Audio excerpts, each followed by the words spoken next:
But this is a reverse bin juice. Can we just like trademark that phrase, reverse bin juice? What's the point in the Champions Cup anymore? I'm joking. But let's talk about the format of the Champions Cup. It's coming up this weekend, and I thought it'd be interesting just to reflect as we go into this round of 16 and the knockout stages, to just have a look at the whole feelings surrounding this competition, the format, the matchups it's throwing us, and what the outlook is for the competition. And to help me do that, a man who's won it, hold on a minute, twice, Joe? Twice. Two-time Heineken Cup winner. Where does that rank, Joe? Because obviously you've got a fair few accolades. Where's it rank? Well, you don't have to rank it. Just how special With the is Man it? of the Match award as well, it ranks quite highly, you know. But no, it was an amazing moment, especially the first one.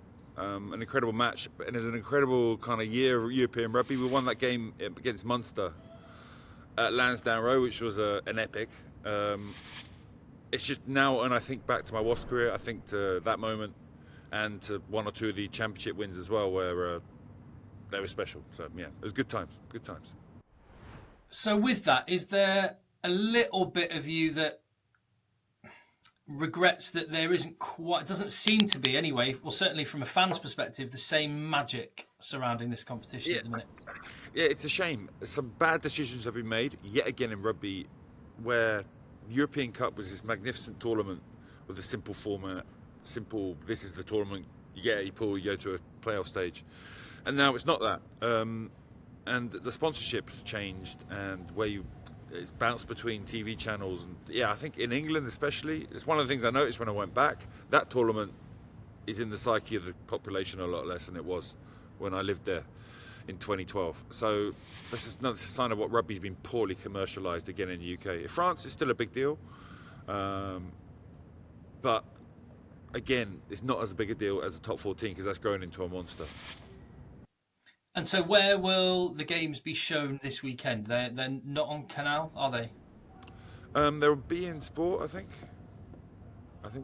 in France. I'm not sure if Canal show any of the Champions Cup games. You have to correct me on that, 'cause I haven't watched too much Champions Cup over here. But again, the players still love it. It's still a big thing. If your club's won the league, winning Europe is still a very big deal for your club. It's not something players don't think about or worry about, or not worry about, but it's an aspiration for most players and most clubs.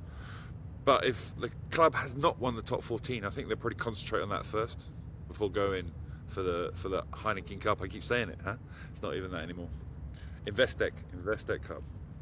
There is no silver bullet, but it does. It's easy to just go, oh, in the olden days, like your days, Joe, but now we've seen various different formats. We've seen home and away legs at round of 16. We've seen round of 16 or just straight to quarterfinals. We've seen pools of 4 and conferences and playing.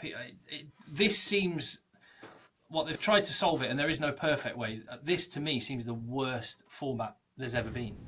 Yeah, I think maybe we need to reduce the number of games people are playing. I think that's why this happened. And originally, South African teams coming in further confuses things. So listen, they've got to reduce the number of games this tournament takes to get to the final. Less teams will be in at the start, so you have less games to show, less games to sell, less money coming in maybe initially, but then you're going to have a great tournament that's got longevity and it's incredible that people want to watch. So I think if you look at the long-term effects of having a tournament that's simple and takes a relatively short amount of time, that's probably the recipe they need. That feels like a little bit of one of rugby's issues at the minute, a lack of recognition that scarcity has a value. They've almost tried to go, we need more games, we need to fill more matches, because that will get us more money. But look at like the NFL as an example, 17 rounds of matches, or is it 18? I can't remember, before the playoffs. And so some teams will have 8, 9 home games, and that's their whole season. And the scarcity of it creates massive value and intensity, and they also format it so that you get the bigger matches towards the end of the season. It just, I don't know. Yeah, but they've got a plan. They've had a commercial plan. They've aligned. They've gone for it. Everyone's in the same boat. Whereas in England, there's a lot of different parties, or in Europe, there's a lot of different bodies. They argue, they fight. You grab what's on the table at that point in time, and it's not really a long-term plan, is it? I'll tell you one of the issues I've got with the current format, Joe, particularly, is the fact that the seeding you take from the pool stages carries all the way through to the very end of the competition, which I think is part of the reason why Saracens have appeared to be making the decision just to sit down a bunch of England internationals for the trip to Toulon. More's the pity. Toulon Saracens rekindling the magic of 2016, 17, 18, that sort of period where they were the two giants battling it out. This could have been really good fun, but and part of the reason is because Saracens, even if they manage to go to Toulon and win, they get rewarded by having to go to Toulouse. Yeah, I think we used to have a pop at the French for not bringing strong teams. South African teams have brought up the bin juice, but this is a reverse bin juice. Saracens are putting it back onto the French. Obviously, they want to target. They've had to play their internationals, haven't they? Last two games on the back of the Six Nations, so they've got to have a break at some point. And they've prioritised the Premiership. Can we just trademark that phrase, reverse bin juice? Or someone needs to make that's a great name for if you ever go in a banjo and release an album, reverse bin juice, debut record. RBJ.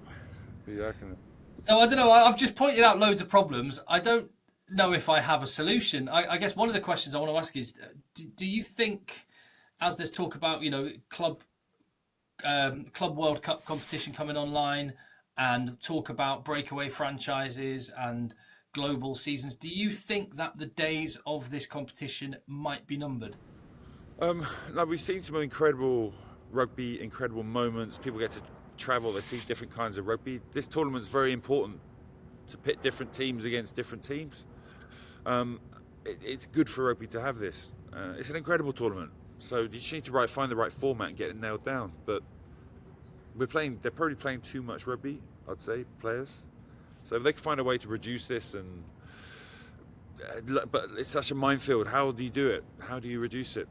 English Premiership teams had 7 weeks off over the Six Nations. They had a little cup competition, but not many of their first team players played in. And then suddenly they're going to have to ram a load of fixtures. If they're in Europe, they got a block of fixtures that's massive. It's a crazy situation at the moment. Obviously, you can't move the Six Nations, I don't think. It's a thing that really holds together financially rugby. So you're going to have to work around that. We've got to find a way to do it. Yeah.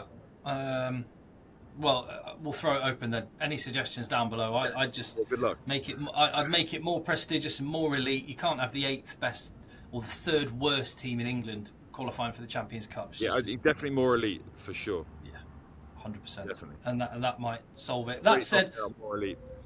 Yeah, that said, there are some fixtures to get excited about, and we're going to have a chat about those. So make sure you keep an eye out on the channel for that video. Hit subscribe, give the video a thumbs up, leave your comment down below, and we'll see you on the next one.